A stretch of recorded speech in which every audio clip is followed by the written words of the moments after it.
மக்கள் அனைவருக்கும் வணக்கம். சுமார் 40 நாட்களுக்கு அப்புறம் விஜய் அவர்கள் தன்னுடைய கட்சியினுடைய பொதுக்குழுவை கூட்டியிருக்காரு. இன்னைக்கு அதுல சில விஷயங்கள் பேசியிருக்காரு. அதில் நேரடியாக மீண்டும் திமுகவை தாக்கி, நேரடியாக திமுக கூட சொல்ல முடியாது, தமிழக முதல்வர் ஸ்டாலின் அவர்களையும் அவர் குடும்பத்தினரையும் தாக்கி தன்னுடைய அரசியலை மீண்டும் அதே புள்ளியிலிருந்து அவர் தொடங்கி வைக்கிறார். அந்த இடத்துல அவர் பேசும்போது நறுக்கு நறுக்கு நறுக்குன்னு கொட்டி, அது அப்படியே சொல்றாரு, நறுக்கு நறுக்கு நறுக்குன்னு கொட்டி உச்சநீதிமன்றம் சொன்னது இவங்களுக்கு புத்தி வரலையா அப்படின்ற விதமா தமிழக முதல்வரே நேரடியாக கேட்கிறாரு. அவர் பேசும்போது அந்த பேச்சில் பிரதானமாக அவர் பேசின விஷயங்கள் அதையும் தாண்டி இந்த பேச்சின் மூலமாக ஒரு வழக்கு பதிவு செய்யப்படுற வாய்ப்புகளும் விஜய் மீது உண்டு. ஏன் அப்படி நான் சொல்றேன் அப்படின்னா, விஜய் அவர்கள் அந்த ஒட்டுமொத்தமாக பேசும்போது ஒரு இடத்துல என்ன சொல்றாரு அப்படின்னா, உச்சநீதிமன்றமே நீங்க சட்டமன்றத்தில் ஸ்டாலின் முதலமைச்சர் அவர்கள் சொன்ன விஷயங்களை பொய் அப்படின்னு உச்சநீதிமன்றமே சொல்லி நறுக்கு நறுக்குன்னு கொட்டியிருக்கே அப்படின்றாரு. ஆனால் விஷயம் என்ன அப்படின்னா, உச்சநீதிமன்றமோ இல்லாட்டி உயர்நீதிமன்றமோ எந்த நீதிமன்றங்களுமே இருக்கக்கூடிய ஸ்டேட் அசம்பிளிலையோ இல்லாட்டி பார்லிமெண்ட்லையோ நடக்கக்கூடிய வாதங்கள் இருக்கு இல்லையா, அதன் மீது தலையிட முடியாது. இதுதான் சட்டம். இது எல்லா நாடுகளிலுமே. எனவே தமிழக முதலமைச்சராக ஸ்டாலின் அவர்கள் சட்டமன்றத்தில் பேசின உரை இருக்கு இல்லையா, அது பொய்ன்னு சொல்லவே இல்லை உச்சநீதிமன்றம். ஏன்னா அதன் மீது தலையிட முடியாது. உச்சநீதிமன்றம் சொன்ன விஷயம் என்ன அப்படின்னா, இந்த விவகாரம் நடக்கும்போது தனிநபர் ஆணையம் அமைச்சதுக்கு அப்புறம் நீங்கள் உயர் அதிகாரிகளை வச்சு வெளியே பேட்டி கொடுத்தீங்க. அந்த பேட்டி எல்லாமே முரண்பாடாக இருந்தது மட்டும் இல்லாமல் அது ஒரு கருத்து உருவாக்கம், அதாவது மக்கள் மத்தியில் ஒரு விஷயத்தை திணிக்கிற மாதிரி இருந்தது. இது நியாயம் இல்லாத போக்கு அப்படின்னு உச்சநீதிமன்றம் சொல்லியிருந்தது. அது சரி. உச்சநீதிமன்றம் சொல்றது எல்லாமே சட்டப்பேரவைக்கு வெளியில், அதாவது சட்டமன்றத்துக்குள்ளே நடந்த விஷயத்தை பற்றி அவங்க பேசவே இல்லை. சட்டமன்றத்துக்கு வெளியில் ஒரு மாநில அரசாக திமுக அரசு எப்படி செயல்பட்டது, அதில் உயர் அதிகாரிகள் எப்படி செயல்பட்டாங்க, இப்படி தான் பேசியிருக்கு.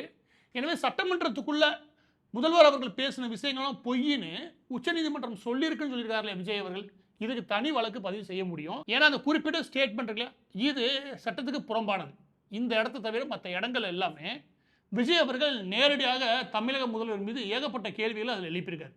அதில் நம்ம முன்பே எழுப்பின கேள்விகள் தான் இந்த கூட்டம் கூட்டுறதாகட்டும், அங்கே இடங்கள் கொடுக்காம இருக்கிறதாகட்டும், இந்த கரூர் விவகாரமாகட்டும், கரூர் விவகாரம் நடந்ததுக்கு அப்புறம் எப்படியான பிரச்சாரங்கள் மேற்கொள்ளப்பட்டது அதுவாகட்டும், இல்லாட்டி உயர்நீதிமன்றத்தில் ஒரு எஸ்ஐடி அமைக்கப்பட்ட போது இவங்க எப்படி பிரச்சாரம் பண்ணதாகட்டும், இதன் மீது என்னென்ன பொய்கள்லாம் பரப்புனாங்க அப்படி ஆகட்டும், இது எல்லாமே அவர் நீதிமன்றத்தினுடைய ஆணை இருக்கு அதை கையில் வச்சுக்கிட்டே பேசியிருக்காரு. எனவே இது எதுவுமே புதிய விஷயங்கள் கிடையாது.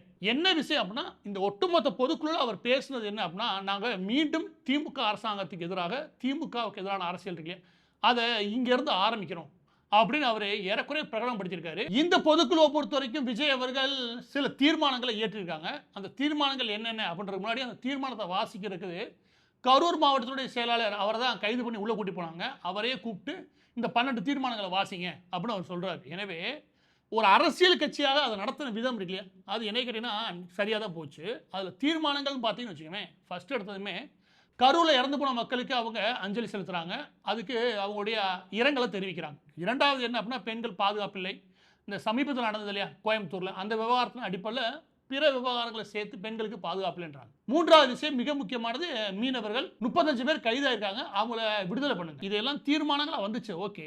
ஆனால் இது எல்லாம் விட இது விஜய் அவர்கள் பேசியிருக்கணும்.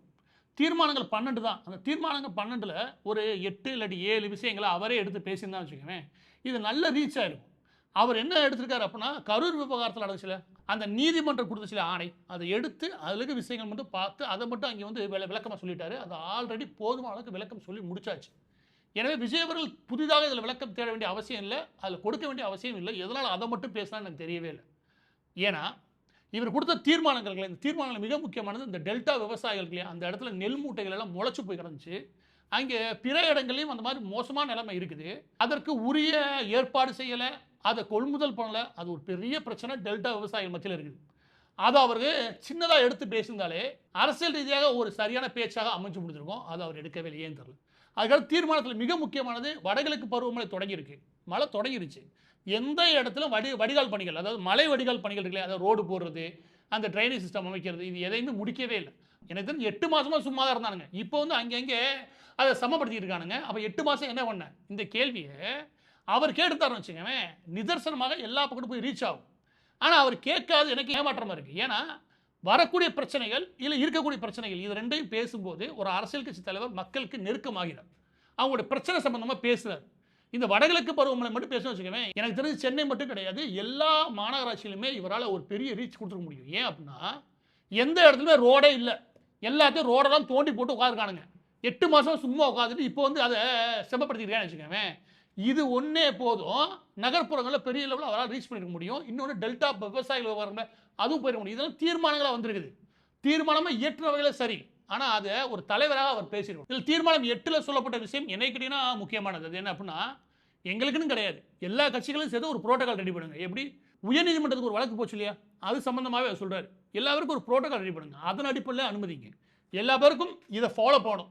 இந்த ஒரு அரசியல் கட்சி இங்கே பிரச்சாரம் பண்ண போச்சுன்னா இதுதான் எல்லா பேருக்குமே புரோட்டோகால், அப்படி ஒரு புரோட்டோகால் ரெடி பண்ணுங்க. அதாவது எல்லா பேருக்கும் ஒரு ஸ்டாண்டர்டு, இதுதான் வழிமுறை, இதன்படி தான் நடக்கணும். இந்த வழிமுறை தான் எல்லா பேருக்குமானது அப்படின்னு ஒன்று உருவாக்குங்க அப்படின்றாரு.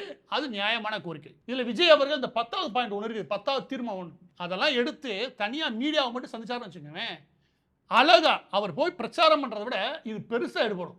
என்ன அப்படின்னா, இந்த முதலீடு வருது, அங்கேருந்து முதலீடு வருது, இங்கேருந்து முதலீடு, ஊருக்குள்ளே எவ்வளோ கப்ஸா விட்டு தெரியுறாரு திமுக கவர்மெண்ட்.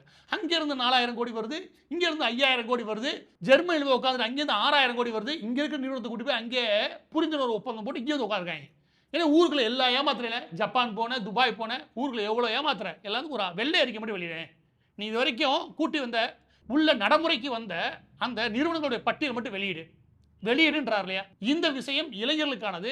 ஏன் அப்படின்னா, வேலை வாய்ப்பு நாங்கள் கூட்டுறோம், மாநிலத்துடைய வளர்ச்சியில் திமுக எந்த அளவுக்கு அக்கறையாக இருக்குது பாருங்க, வெளிநாடுகளில் போய் நாங்கள் முதலீடுகளை கொண்டு வரோம் அப்படின்னு சொல்கிறார் இல்லையா. உண்மை என்ன, நிதர்சனம் என்ன அப்படின்னா, திமுக கவர்மெண்ட்டை பார்த்து, இங்கே வாங்குற லஞ்சத்தை பார்த்து, இவங்க அடிக்கிற கொள்ளையை பார்த்து ஊரை விட்டு ஓடுறது பல நிறுவனங்களும் தயாராக இருக்குது. இதை மட்டும் அப்படி வெளியே வந்து சொன்னான்னு வச்சுக்கோங்க, 10 எரியும். சமீபத்தில் கூகுள் ஏஐக்கான டேட்டா சென்டர் கூட எங்கே போகுது, ஆந்திராவுக்கு போகுது. ஆத்தாடி தமிழ்நாடு போட்டு வந்துடாயிரு, தமிழ்நாடு போய் எவனும் இவங்க வந்த உடனே கியா ஓடி போயிட்டாங்க. அந்த லட்சணத்தில் தான் ஊர் இருக்குது. அந்த லட்சத்தை ஊரை வச்சுக்கிட்டு ஊரில் என்ன சொன்னாங்க, எல்லாரும் எங்களோட ஆட்சியில் நம்பிக்கையோடு வராங்க, நம்பிக்கை இழந்து தெரிச்சு ஓடுறதே அதிகம். இதை வெளியே சொன்னாங்கன்னா வேலை தேடக்கூடிய இளைஞர்கள் இருக்காங்க, இவங்க மத்தியில் நல்லாவே போய் ரீச் ஆகிருக்கும். அவங்க பெரிய லெவலில் தவற விட்ட ஒரு விஷயம் இருக்குது. அது என்ன அப்படின்னா, இப்போ தான் அரசு வேலைக்கு சுமார் 35 லட்ச ரூபா வாங்கி அதன் மீது ஒரு புகார் ஒன்று வந்திருக்கு.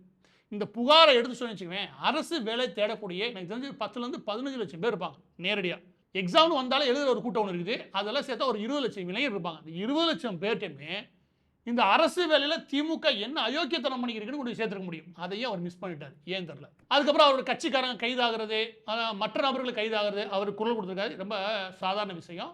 இறுதியாக கூட்டணி கணக்கு இருக்கு இல்லையா, அதில் அவர் தெளிவுபடுத்துகிற விஷயம் என்ன அப்படின்னா, நான் தான் முதலமைச்சர். இது வந்து என்ன தெளிவு கிடைக்குது அப்படின்னா, அதிமுக கூட்டணி போவாரா மாட்டாரா இப்படியான கேள்விகள் இருக்கு இல்லையா, இந்த கேள்விகளுக்கு ஏதோ மறைமுகமாக பதில் சொல்கிற மாதிரி இருக்குது. நான் தான் முதலமைச்சர் அவர் சொல்கிறார். முதலமைச்சர் மட்டும் கிடையாது, கூட்டணிகள் யார் என்னன்ற எல்லா விஷயமே நானே தீர்மானிப்பேன் அப்படின்ற அந்த தீர்மானம் முடிக்குது. பதிவோட இறுதியாக இன்றைய பொதுக்கூட்டத்தில் தமிழக வெற்றி கழகம் அதனுடைய தலைவர் விஜய் அவர்கள் மீண்டும் திமுகவுக்கு எதிரான தீவிரமான அரசியலை எடுத்து செல்வோம் அப்படின்னு அவங்க அதை கோடிட்டு காட்டுற விஷயம் இல்லையா, அது அவங்க வரவேற்க வேண்டிய விஷயம். தேர்தல் நெருங்குது.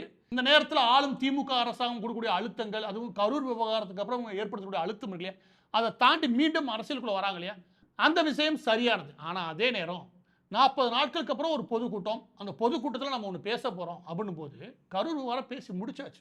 அதில் குறைவாக பேசிட்டு இந்த திமுக அரசாங்கத்தினுடைய மிக முக்கியமான பிரச்சனைகளாக இருக்கக்கூடிய அரசு வேலைக்கு 35 லட்சம் வாங்கினது, அப்புறம் டெல்டா விவசாயிகள் பிரச்சனை, சமீபத்தில் கோயம்புத்தூரில் பெண் பாதிக்கப்பட்ட விவகாரம், அப்புறம் மீனவர்கள் விவகாரம், இப்படின்ற விஷயத்தை வெறும் தீர்மானமாக கொண்டு போகாமல் அவர் இந்த 4 விஷயங்கள் 5 விஷயத்தை எடுத்து நறுக்குன்னு பேசியிருந்தாருன்னா இன்னைக்கு தேர்தல் காலத்தில் ஒரு பெரிய வைப்ரேஷனை உருவாக்கியிருக்க முடியும்.